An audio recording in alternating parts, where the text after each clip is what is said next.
história de Lambrino na relação com Portugal deve começar com relações científicas que passam pela Europa culta e pela Europa arqueológica, por assim dizer, e deve ter sido aí que começou, em determinada altura, o contacto com portugueses, especialmente com o diretor, então, do Museu Nacional de Arqueologia, Manuel Heleno.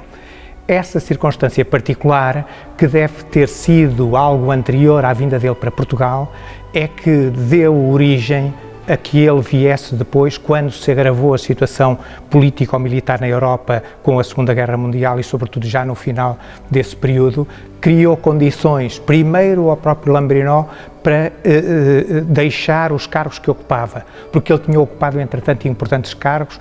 O último, creio que é mesmo, o cargo de diretor da Escola Romana de Roma, e é precisamente nessa situação que se vai conhecer a turbulência da Roménia em determinado momento e, provavelmente, em consequência disso, com a oferta de Manuel Heleno de um lugar na Universidade de Lisboa, Lambrino aceita essa situação. Claro que Manuel Heleno deve ter ficado bastante impressionado com a cultura de Lambrino, porque ele tinha estado em França, tinha sido discípulo do Marozzo, não é? Um grande intelectual da escola francesa, da École d'Hautes Études, não é? De Paris.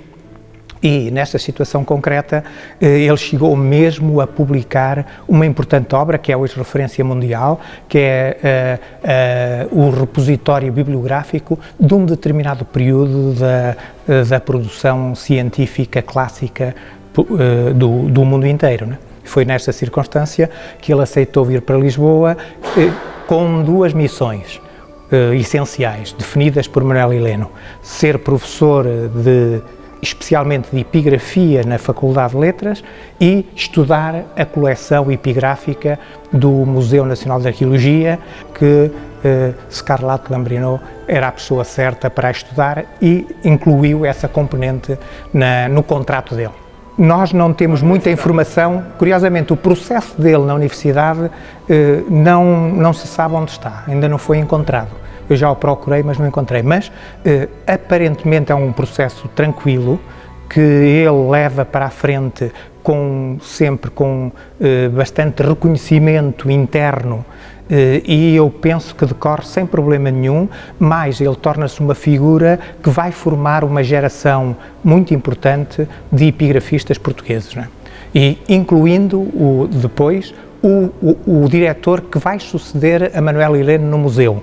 E é nessa circunstância de mestre de um indivíduo que vai ser diretor da faculdade e diretor também do Museu Nacional de Arqueologia que se encontra Lambrino no final da vida. Portanto, eu creio que a situação dele nessa altura era absolutamente tranquila, de um grande reconhecimento interno também na comunidade académica portuguesa e internacional, não é? Vai-se afirmar, sobretudo, pelas publicações epigráficas, entre elas por o estudo de Endovélico, uma divindade que já tinha sido estudada por Leite Vasconcelos, mas Leite Vasconcelos nem sequer tinha publicado todo o material epigráfico. E Lambrino vai pegar no estudo de Leite Vasconcelos, vai inclusivamente contrariá-lo em alguns aspectos concretos e em alguns aspectos de uma forma muito rigorosa, e depois estuda, digamos, a região de Sintra, a região de Lisboa, a epigrafia de outras áreas, como era a rica zona da Idanha à Velha. A coleção da Idanha tinha vindo em grande parte também para o museu.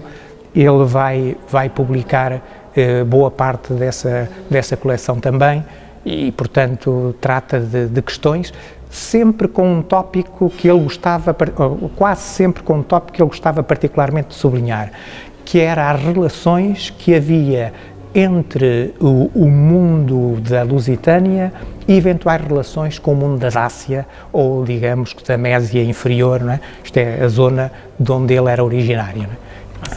Dá-se uma circunstância também interessante, é que ele encontra aqui, no Templo do Sol e da Lua, na Praia das Maçãs, uma inscrição, ou melhor, a inscrição já existia, ele estuda essa inscrição, que tem um currículo de alguém que passou também por a zona da Dácia, não é? E que depois foi também o governador na Lusitânia.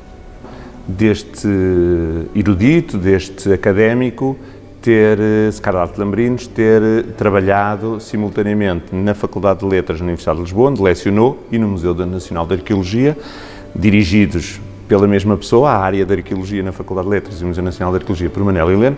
Gostaria de sublinhar aqui um aspecto. Em primeiro lugar, Scarlatti Lambrino teve entre nós cerca de 20 anos, ou seja, se tomarmos por referência a data do final da Segunda Guerra Mundial, ele estará aqui até a data do seu falecimento, que ocorre em agosto de 1964. Creio que 30 de agosto de 1964. Ou seja, é o período que vai também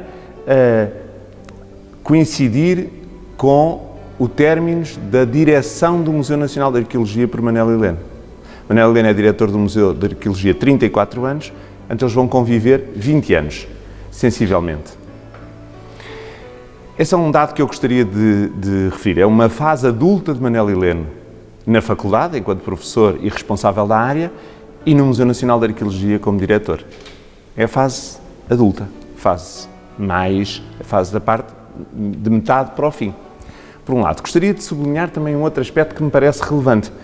Devem ter sido anos muito interessantes de observar que o diretor do museu tinha a frequentar o museu e as intervenções arqueológicas que fazia e a gestão da arqueologia, das escavações arqueológicas, dos sítios arqueológicos, duas grandes figuras, podemos dizer até três, mas duas grandes figuras, mais velhas, mais consagradas, da arqueologia europeia.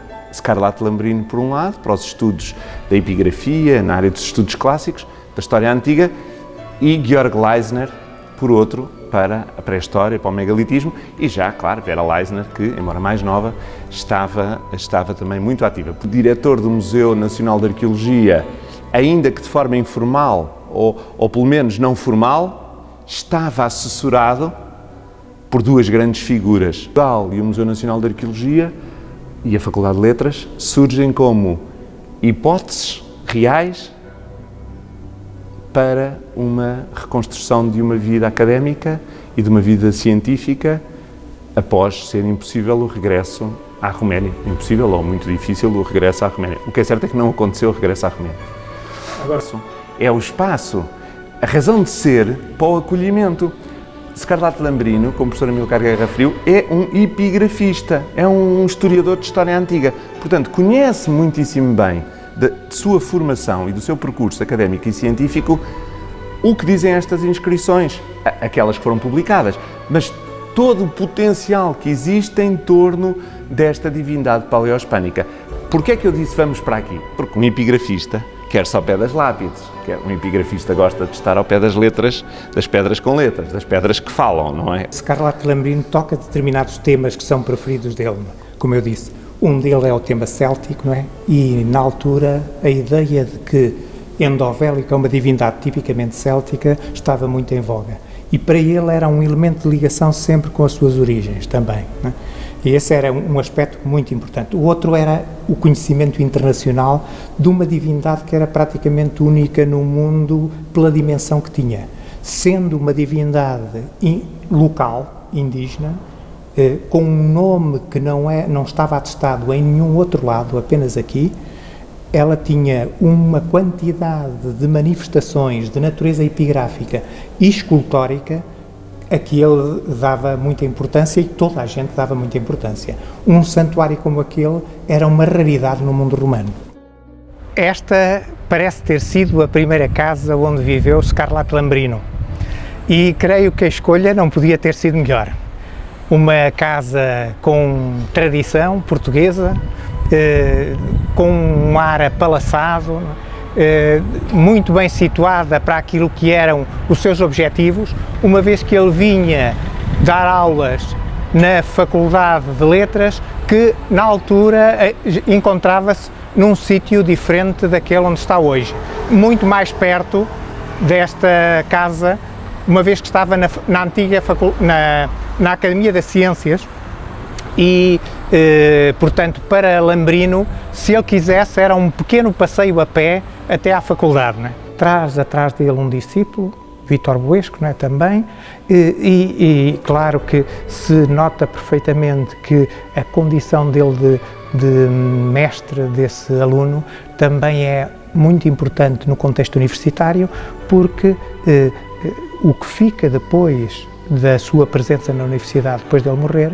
é precisamente esse seu continuador que tinha vindo com ele em determinada altura. Não é? Aparentemente ele era uma pessoa recatada, uma pessoa sisuda, não é? Uma pessoa que levava uma vida só praticamente para o trabalho e para os seus discípulos e para o seu museu, não é? Portanto era normalmente bastante concentrado. Aparentemente as relações eram sobretudo com o seu discípulo, não é? E com a sua família. Eu creio que eles recordaram o tempo em que os mais novos ainda se punham ao colo do mestre, do pai, não é?